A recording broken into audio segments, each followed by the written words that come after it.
Hello everyone, तो मैं फिर हाजिर हूँ एक नई पोयम की एक्सप्लेनेशन के साथ। The name of the poem is a tiger in the zoo from class 10th book first flight. Leslie Norris is the poet of this poem. He was born on 21st May 1921 in United Kingdom. He was a Welsh writer, prize winning and a short story writer. इनका life status 1921 से लेकर 2006 तक माना जाता है। Poem की explanation start करने से पहले थोड़ा सा पोयम की थीम को समझ लेते हैं।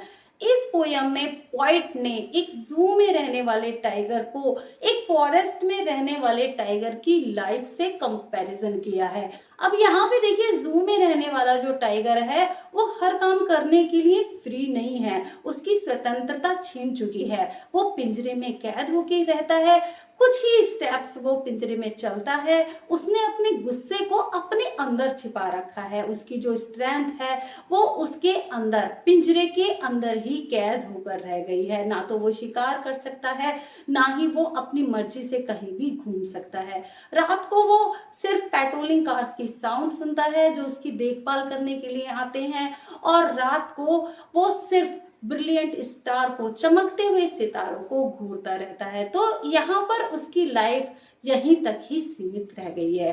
लेकिन फॉरेस्ट में रहने वाले टाइगर की जो लाइफ है वो बिल्कुल डिफरेंट है। वो अपने नेचुरल हैबिटेट में रहता है, मीन्स वो अपनी दुनिया में रहता है, अपने फॉरेस्ट में रहता है, जहां वो हर काम करने के लिए स्वतंत्र है। वो शिकार भी कर सकता है, अपनी मर्जी से इधर उधर घूम भी सकता है, और लॉन्ग ग्रास के पीछे खड़े होकर एक मोटे से डियर का शिकार भी कर सकता है। तो यहाँ पर फॉरेस्ट में रहने वाला जो टाइगर है वो हर काम करने के लिए स्वतंत्र है, और वो अपने नुकीले दांतों से और अपने नुकीले पंजों से आसपास के एरिया में, आसपास के विलेजेस में दहशत भी फैला सकता है।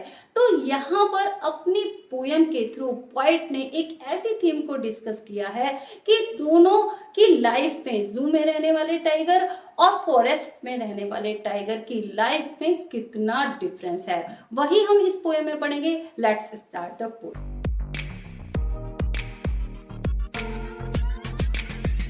The title of the poem is a tiger in the zoo, means चिड़ियाघर में रहने वाला एक tiger. This poem contrast A tiger in the zoo with the tiger in its natural habitat.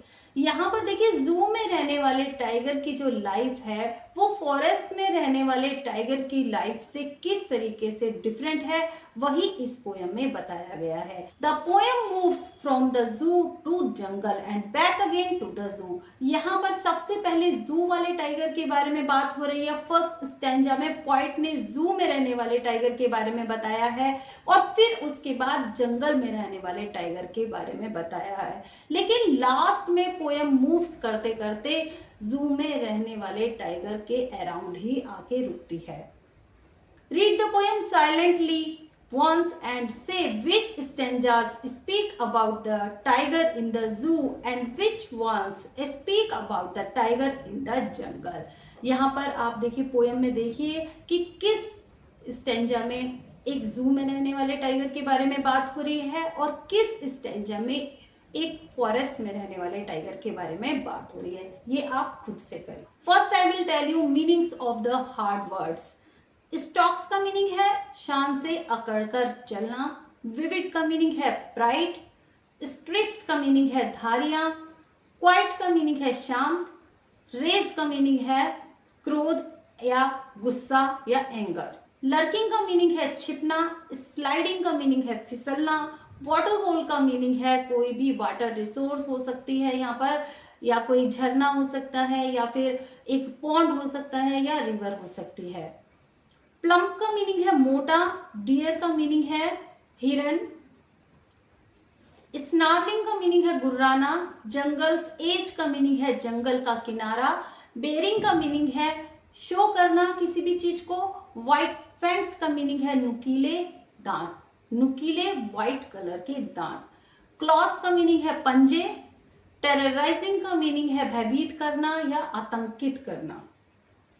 Concrete cell का मीनिंग है एक cement की strong building, या फिर एक सीमेंट की बनी हुई स्ट्रॉन्ग एक कोठरी जिसमें टाइगर को बंद किया गया है, जिसमें टाइगर को कैद किया है।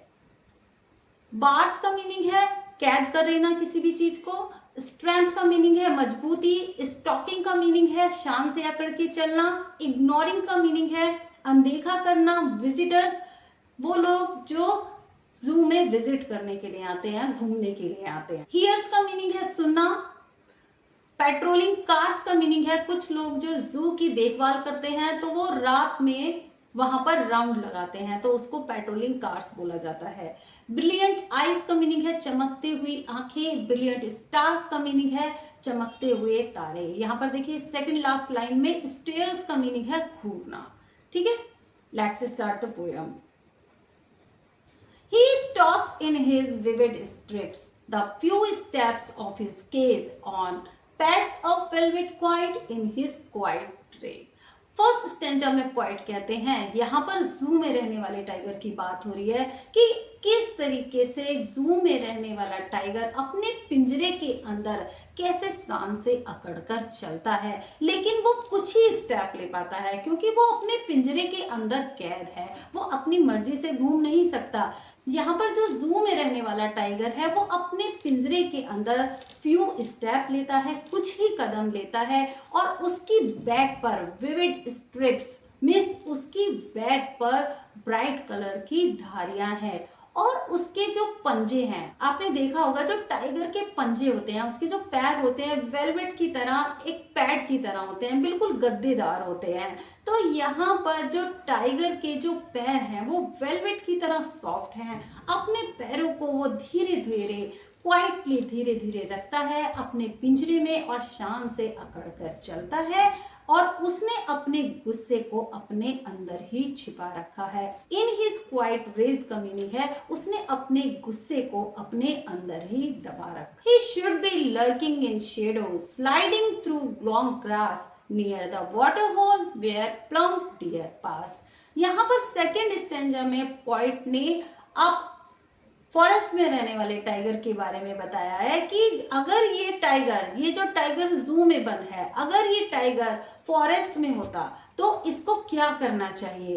He should be lurking in shadow, sliding through long grass, इसको लंबी लंबी ग्रास के पीछे छिपे होना चाहिए, एक शेडो के पीछे छिपे होना चाहिए था और इसको स्लाइडिंग करते हुए, फिसलते हुए वाटर होल के पास एक किसी पॉन्ड्स के किनारे एक मोटे से डियर का, एक प्लम्प डियर का शिकार करना चाहिए था। यहाँ पर देखिए सेकंड स्टेंजा में पोएट कहते हैं कि ये जो टाइगर जू में बंद है ना, इसको कहाँ होना चाहिए, इसको तो फॉरेस्ट में लॉन्ग ग्रास के पीछे छिपे होना चाहिए, शेडो के पीछे छिपे होना चाहिए और स्लाइडिंग करते हुए वाटर होल के पास, किसी पॉन्ड के पास एक प्लम्प डियर का मीन्स एक मोटे से डियर का शिकार करना चाहिए।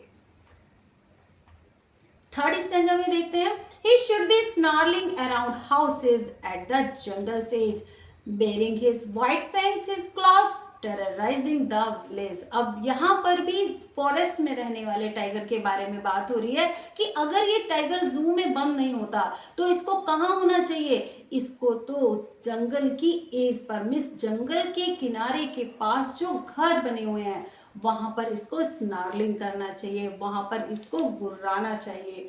ठीक है, bearing his white fangs in close, अपने नुकीले दांतों को दिखाकर और अपने नुकीले पंजों को दिखाकर इसको आसपास के जो विलेजेस हैं वहां पर अपना डर फैलाना चाहिए, अपनी दहशत फैलानी चाहिए। यहाँ पर थर्ड स्टेंजा में भी फॉरेस्ट में रहने वाले टाइगर के बारे में बताया गया है कि ये जो टाइगर जू में बंद है ना, इसको घरों के पास मीन्स जंगल के किनारे पर जो घर बने हुए हैं वहां पर इसको स्नार्लिंग करनी चाहिए, गुर्राना चाहिए और अपने व्हाइट फैंग्स मीन्स अपने नुकीले दांत दिखाकर, क्लॉज अपने पंजे दिखाकर उसको गांव में दहशत फैलानी चाहिए। ठीक है, but he is locked in a concrete cell, his strength behind bars, stalking the length of his cage, ignoring visitors. आप देखिए फोर्थ स्टेंजा फिर से घूमकर कहाँ आ गया है, फिर से जू वाले टाइगर के पास ही आ गया है।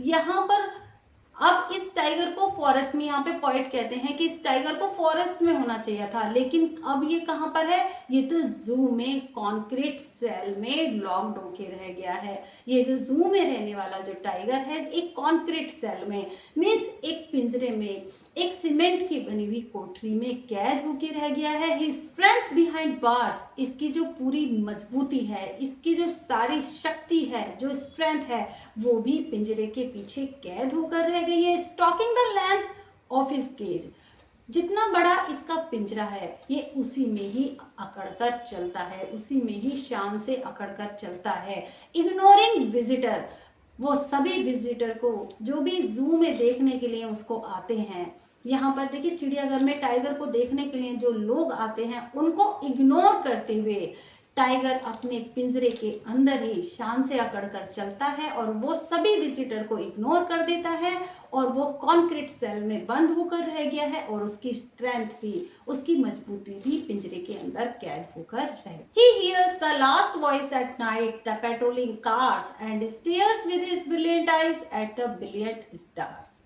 लास्ट स्टेंजा में पॉइंट कहते हैं, अब ये जो जू में रहने वाला जो टाइगर है वो नाइट में एक लास्ट वॉइस किसकी सुनता है, पेट्रोलिंग कार्स की। यहाँ पर जो जू में रहने वाले जो लोग हैं, जो जू की देखभाल करते हैं, वहां पर रहने वाले जानवरों की देखभाल करते हैं, तो वो नाइट में एक राउंड लगाते हैं अपनी कार से, तो उसी को ही पेट्रोलिंग कार्स बोला गया है।